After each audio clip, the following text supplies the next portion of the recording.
પ્રવિશુમાં વાલા ભાઈઓ તથા બહેનો,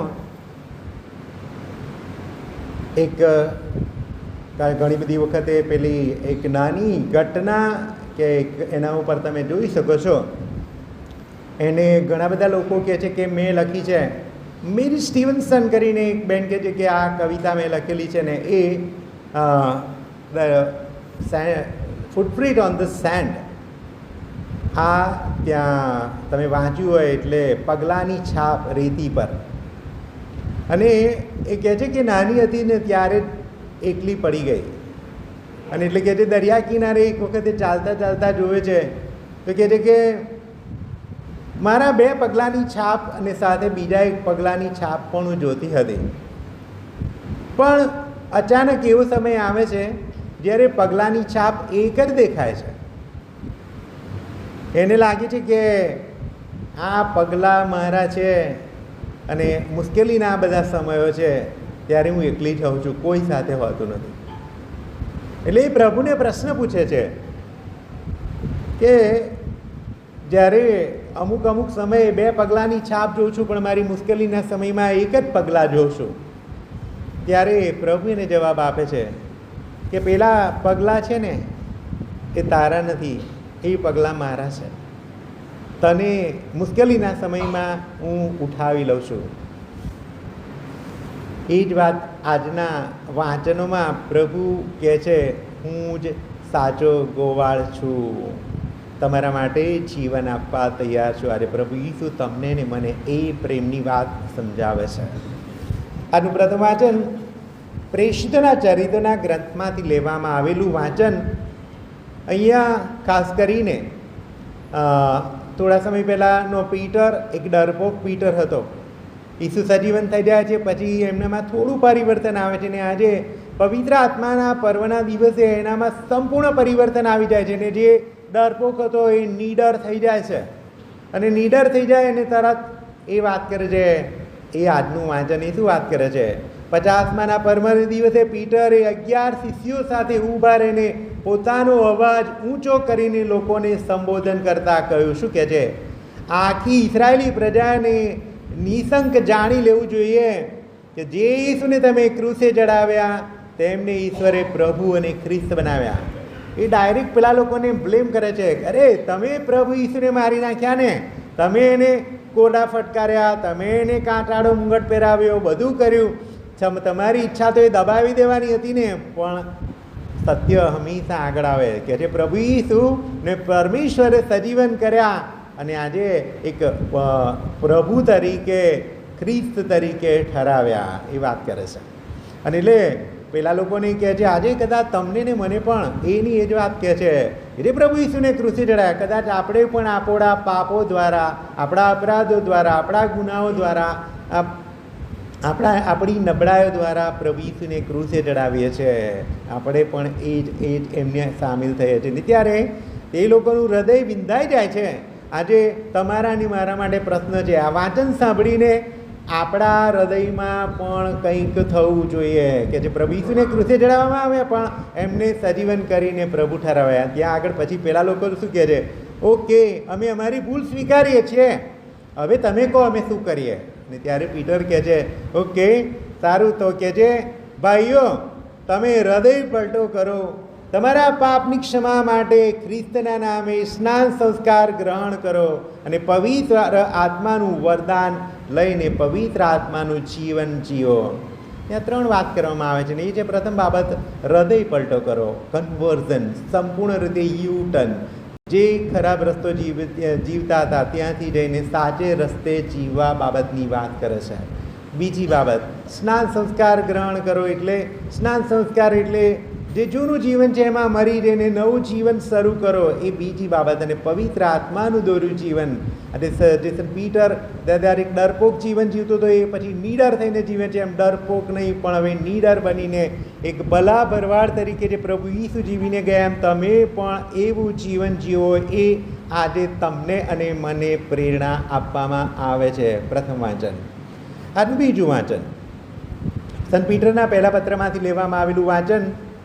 શરૂઆતમાં ઘણા બધા ખ્રિસ્તીઓ બને છે અને એટલે એશિયા માઇનોરની આજુબાજુના ઘણા બધા ગુલામોને પણ પ્રીસ્તી બનાવવામાં આવે છે. અને ત્યારે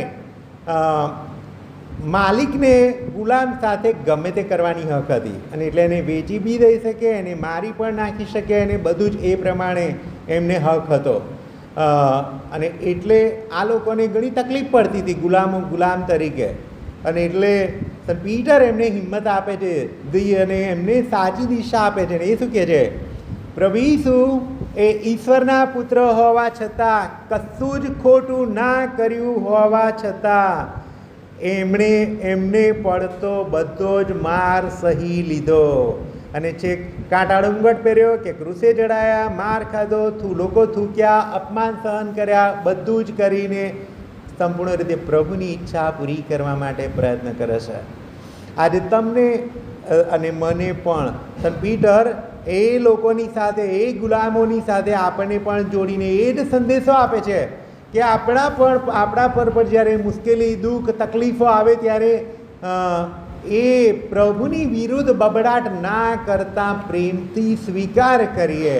કેમ કે પ્રભુ એ ઉમદા ઉદાહરણ આપ્યું છે. કેમ કે એને જો પ્રભુ અને માસ્ટર કહેતા હોય તો એ છાનુમાનું પ્રભુની ઈચ્છા પૂરી કરતો હોય તો આપણે પણ પ્રભુની ઈચ્છા પ્રેમથી પૂરી કરવી. અને એ જ એ નથી એણે ગાળાગાળી કરી કે એણે દુઃખ આપનારની સામે બદલો લેવાની ધમકી આપી કે કશું નહીં. આપણે પણ એ જ ઉદાહરણ આપણને આપવામાં આવે છે.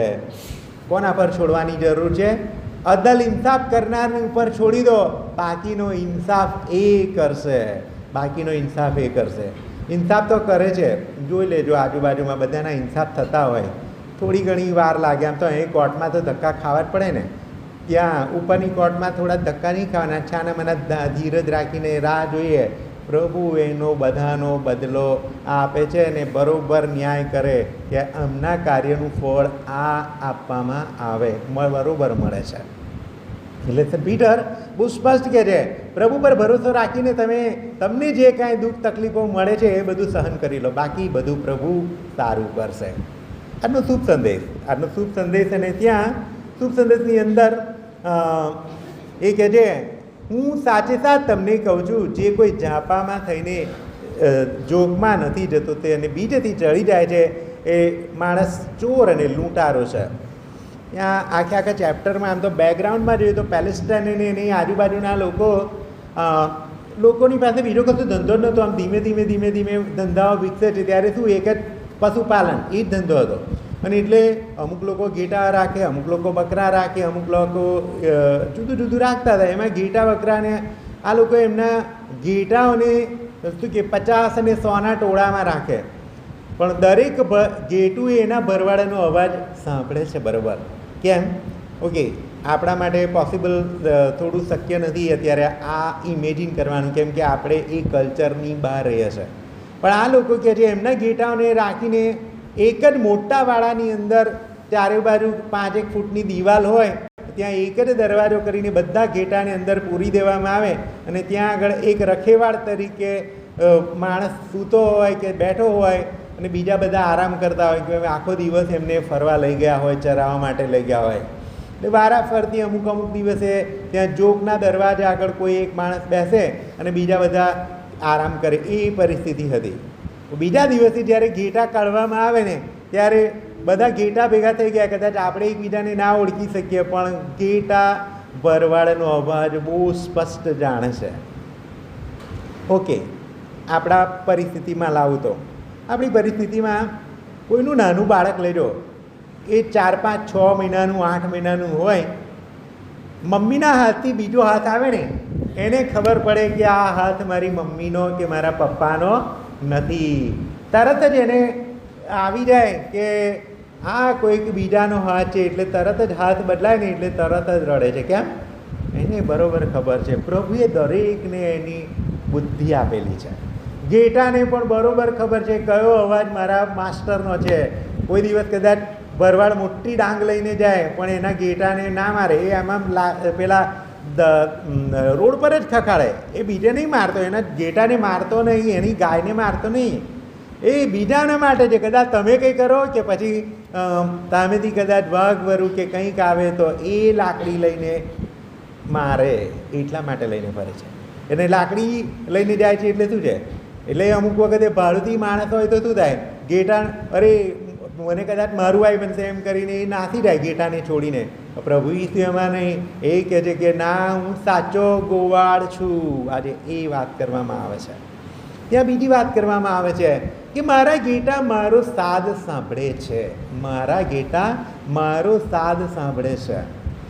આજે દરેકના માટે મેં એક બાળકની ઉપમા આપી, તો અહીંયા તમારાની મારા માટે પણ પ્રશ્ન, મારા માટે કોણ પ્રભુ છે? હું કોનો અવાજ સાંભળું છું? આ બહુ મોટો પ્રશ્ન છે આજે. કોનો અવાજ? દુનિયાવી હજારો જ અવાજ આવે છે, એમાં કોનો અવાજ મને ગમે છે, કોનો અવાજ હું સાંભળું છું? ઘણા બધા આજે પ્રભુ પ્રભુ કહીને, આજે દાખલા તરીકે ઇન્ટરનેટ પર પણ તમે જુઓ તો પ્રોફેટ તરીકે પોતાને રજૂ કરે છે, અમુક લોકો એપોસ્ટલ તરીકે પોતાને રજૂ કરે છે, અમુક લોકો પોતાને ડાયરેક્ટ પ્રભુનો ડાયરેક્ટ શિષ્ય તરીકે પ્રભુએ જ મને આપેલી છે એ બીજો અવાજ. અને એનાથી વધારે બીજા બધા અવાજો પણ બહુ છે, દુનિયાવી અવાજો પણ કેટલા બધા છે. અમુક વખતે કદાચ ચોરનો અવાજ હોય, લૂંટારાનો અવાજ હોય, બધા અવાજ પણ અવાજ તો બધાના છે. અમુક વખતે ફિલ્મ આપણને આકર્ષતી હોય, કદાચ અમુક વખતે આપણો ફ્રેન્ડ કે આપણી ફ્રેન્ડ આપણને આકર્ષતી હોય, કદાચ બીજી કોઈ ત્રીજી જગ્યાએ કદાચ પાપ આપણને અવાજમાં બોલાવતું હોય. અને કયા અવાજને હું જવાબ આપું છું, કયા અવાજની તરફ હું ખેંચાવું છું, એ દરેકના માટેનો પ્રશ્ન આજે પ્રભુ તમને અને મને પૂછી રહ્યા છે. અરે ખાસ કરીને પ્રભુને જવાબ આપીએ સાચા ગોવાળ તરીકે, પ્રભુ તું જ મારો ગોવાળ છે, તને અનુસરવા માગું છું.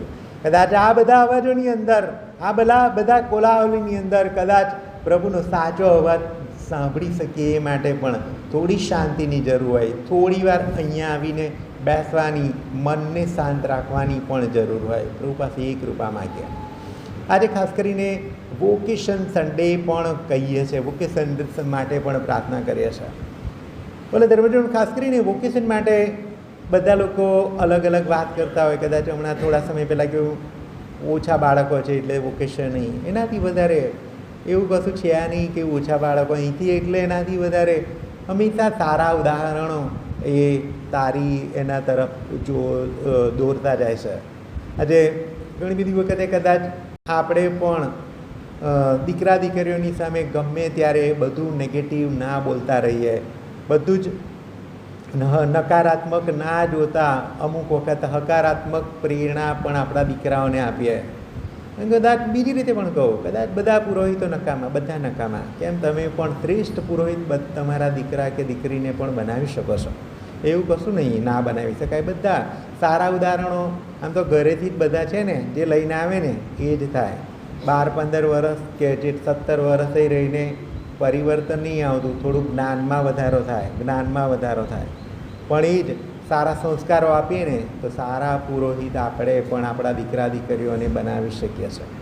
અને એટલે નકારાત્મકતાની જગ્યાએ હકારાત્મક રહીને સારા ઉદાહરણો આપીને આપણા દીકરા દીકરીઓને એના તરફ વાળીએ. ચોક્કસ પ્રભુની કૃપાને આશીર્વાદ તમને બધાને મળશે, એવું નહીં. એટલે એક દીકરા થકી કે દીકરી થકી આખા કુટુંબને પ્રભુની કૃપાઓ મળે. એ ઘણા બધાએ અનુભવ્યું છે. અને આજે એટલા માટે તમને પણ કહું છું કે પુરોહિતો બનવા માટે પ્રાર્થના કરજો, જેથી કરીને આપણા પેરિશમાં અને આપણા સમાજમાં વધારે ને વધારે ધર્મજનો પુરોહિત બને અને સાચે રસ્તે ચાલે. પ્રભુ પાસે કૃપા અને આશીર્વાદ આ ખ્રિસ્તી જ્ઞમાં માગીએ. પિતા અને પુત્ર અને પવિત્ર આત્માની નામે આમીન.